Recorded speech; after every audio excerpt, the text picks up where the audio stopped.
розкажемо вам про м'ясо. Він вегетаріанець, але особливо для тих людей, які люблять м'ясо, кращої країни просто не знайти. Це не американські ковбої, які скакали по преріям. Це більше, ніж історія про м'ясо. Це історія про землю, людей і традиції.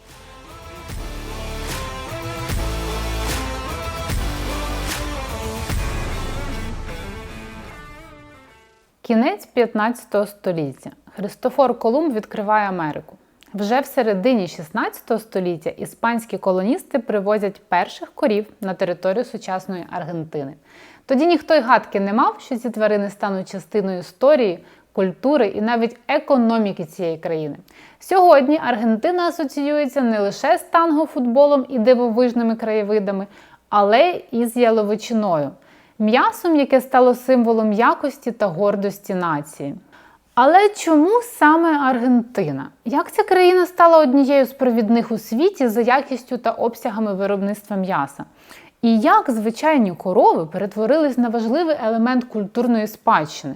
У цьому відео я розповім про шлях аргентинської яловичини від перших корів, завезених конкістадорами, до сучасного глобального експорту. Ви дізнаєтесь, хто такі гаучо і чому асадо – це не просто спосіб приготування їжі, це справжній ритуал. Аргентина – країна, де переплились різні природні зони. Гори Анд, безкраї рівнини, родючі ґрунти, близькість льодовиків і Антарктиди, тропічні ліси, повноводні ріки. Але для нашої історії ключовою є Пампа – рівнинний регіон з родючими ґрунтами, помірним кліматом і нескінченними пасовищами. У 16 столітті під час епохи великих географічних відкриттів іспанські конкістадори почали досліджувати територію сучасної Аргентини. У період із 1536 по 1550 роки в Ла-Плату завезли перших корів і коней. Завдяки ідеальним умовам Пампи тварини швидко пристосувались і почали активно розмножуватись. Більше того, багато корів і коней здичавіли, перетворившись на мешканців дикої природи. Щоб зрозуміти масштаби Пампи, уявіть, її площа становить близько 700 тисяч кілометрів. Це як дві Німеччини вкриті луками. В таких умовах худоба почувалась ідеально. Згодом ця територія отримає назву «Житниця світу», а ще стане основою для розвитку аргентинської м'ясної промисловості. Але повернімось до 16 століття. З появою великих стад худоби виникає потреба в людях, які зможуть доглядати за ними, охороняти, переганяти на м'ясні ринки і так далі. Так на цих землях з'являються гаучо. Хто такі гаучо? Гаучо – це аргентинські ковбої. Образ гаучо глибоко вкорінений в історії Південної Америки і став однією з найважливіших культурних спадщин Аргентини, Уругваю та південних регіонів Бразилії.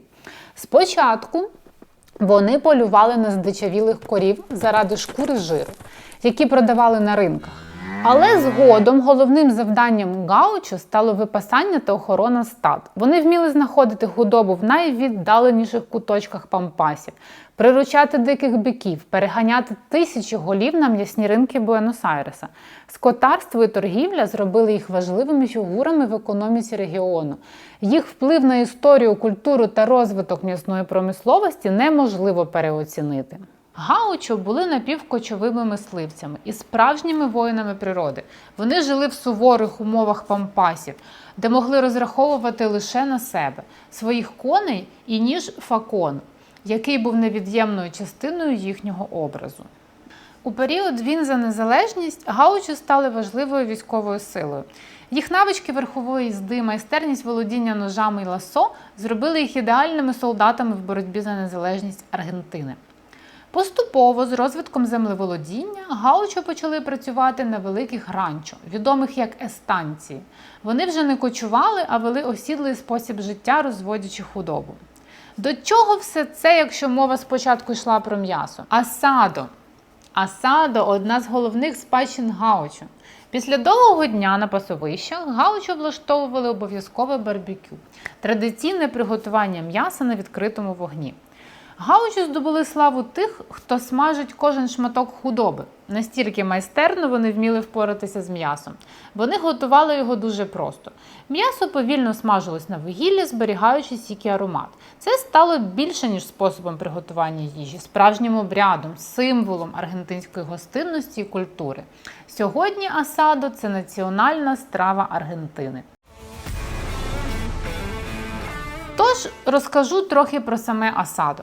Традиційні складові асадо – тіра де асадо – це реберця, васіо – фланк-стейк, біф анчо – стейк рібай, ломо – це стейк тендерлоїн, чорізо – свиняча ковбаска, морсілія – кров'яна сосиска, молехас – мускульна частина шлунку або пуп, як його в нас називають. Смачно приготована до хрусткої скоринки на сильному вогні. Чесно, спробувала я це молехас і трохи мене не молехас.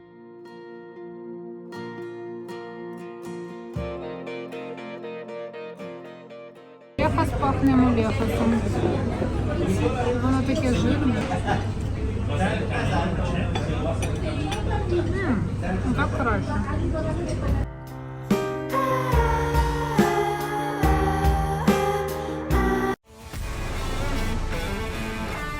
В Аргентині асадо – це не просто їжа. Це культурний ритуал, сімейна традиція і спосіб спілкування.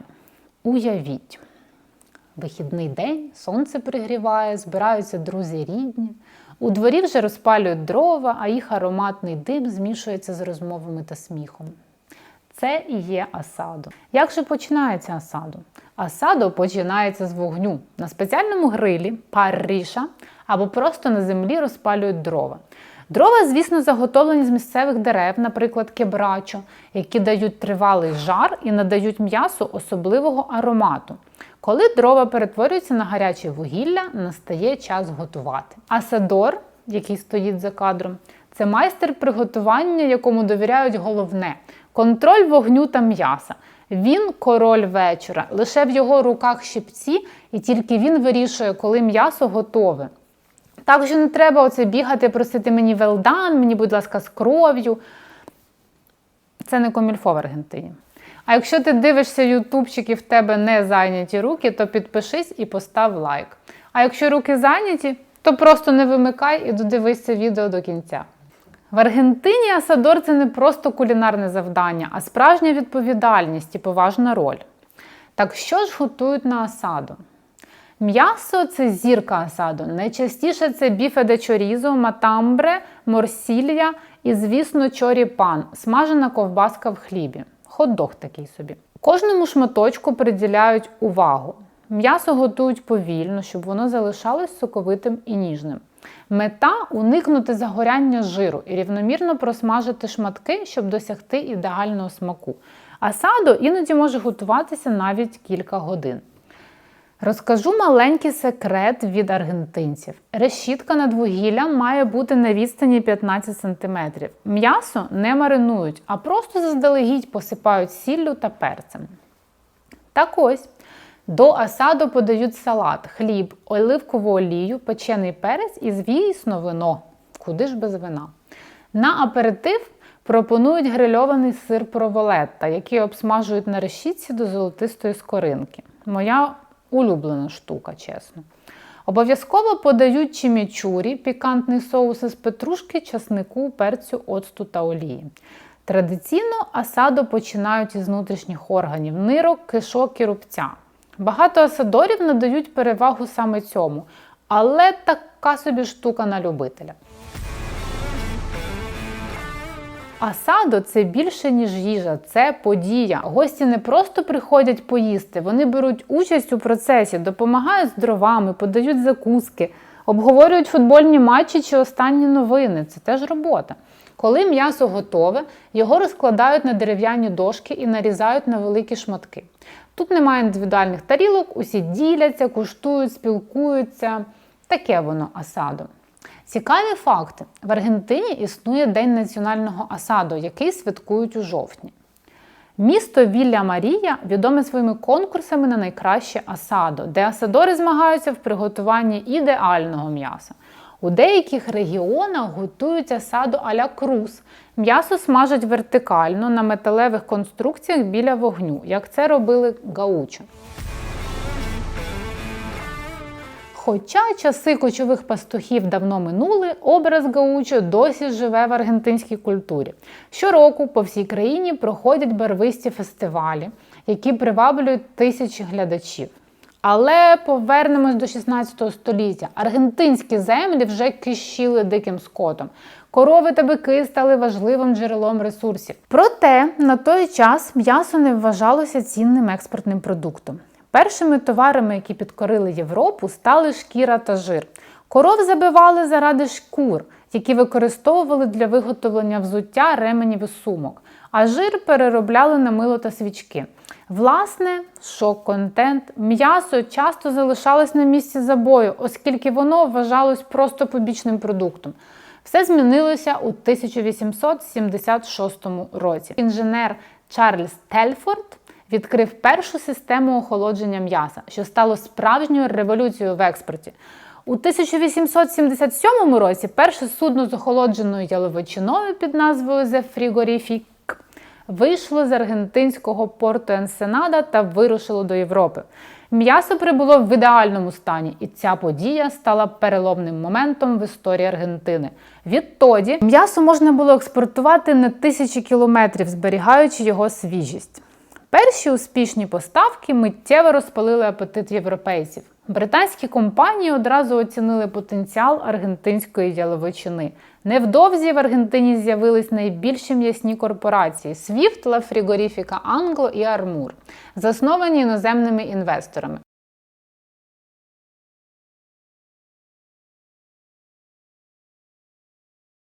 Кінець 19-го, початок 20-го століття – це золота доба аргентинського експорту. У цей час Аргентина стала відомою як житниця та м'ясна лавка світу. Продукція аргентинських м'ясних компаній домінувала на ринках Великої Британії, Франції та Німеччини. У 1900 році Аргентина вже експортувала понад 200 тисяч тонн м'яса на рік. До 1920-х років майже 40% усього м'яса, що потрапляло на європейські ринки, походило з Аргентини. У 1910 році найбільша британська компанія La Frigorifica Anglo збудувала в місті Фрай Бентос, неподалік від кордону з Уругваєм, один з найбільших м'ясокомбінатів у світі. Він міг переробляти понад 1,5 мільйона голів худоби за рік. Завод став символом аргентинського м'ясного експорту, а його продукція, знамените тушковане м'ясо в банках Corned Beef, стала їжею солдатів обох світових воєн. Буенос-Айрес став одним із найбагатших міст світу. Ось вона золота доба, завдяки доходам від експорту яловичини. Для транспортування мільйонів тонн м'яса були спеціально створені залізничні лінії та нові порти. Європейські інвестори вклали величезні кошти в будівництво холодильних заводів Фрігоріфікос, де м'ясо зберігалось перед відправкою на експорт. Однак, такий успіх не може тривати безкінечно. Після Другої світової війни Аргентина зіткнулась із серйозними викликами. Політичні потрясіння, часта зміна влади та економічні кризи призвели до зниження експорту. У 1950-х роках конкуренція на світовому ринку посилилася з боку таких країн, як США, Бразилія та Австралія, адже великі території, сприятливі для розведення худоби, мали не лише аргентинці. Попри це, завдяки традиціям скотарства та високій якості продукції, Аргентина змогла зберегти свою репутацію на м'ясному ринку. З середини ХХ століття аргентинська яловичина знову завоювала міжнародні ринки. Аргентина входить до топ-5 найбільших світових експортерів яловичини. Основні покупці – Китай, ЄС, США та країни Близького Сходу. Приблизно 70% усього експорту м'яса припадає на високоякісне м'ясо преміум-класу. У 2024 ж році експорт аргентинської яловичини досяг рекордних показників.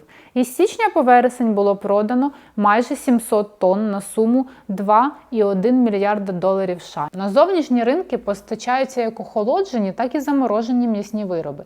І кількість експортних напрямків продовжує зростати. Попри успіхи на світовому ринку, внутрішнє споживання яловичини в Аргентині впало до історичного мінімуму – 44,8 кг на людину на рік, що стало найнижчим показником із часу початку обліку у 1914 році. До слова, у США цей показник становить близько 38 кг на людину, а в Австралії – 27 кг. В Аргентині налічується близько 53,5 мільйонів голів великої рогатої худоби, що перевищує чисельність населення країни, яке становить 46,6 мільйона осіб на 2023 рік. Це робить Аргентину однією з провідних країн за кількістю худоби на душу населення. Десь в якійсь країні, здається, в Дубаях Ламборджині на душу населення рахують, а тут рогату худобу. Але, власне, ніхто не знає, що краще.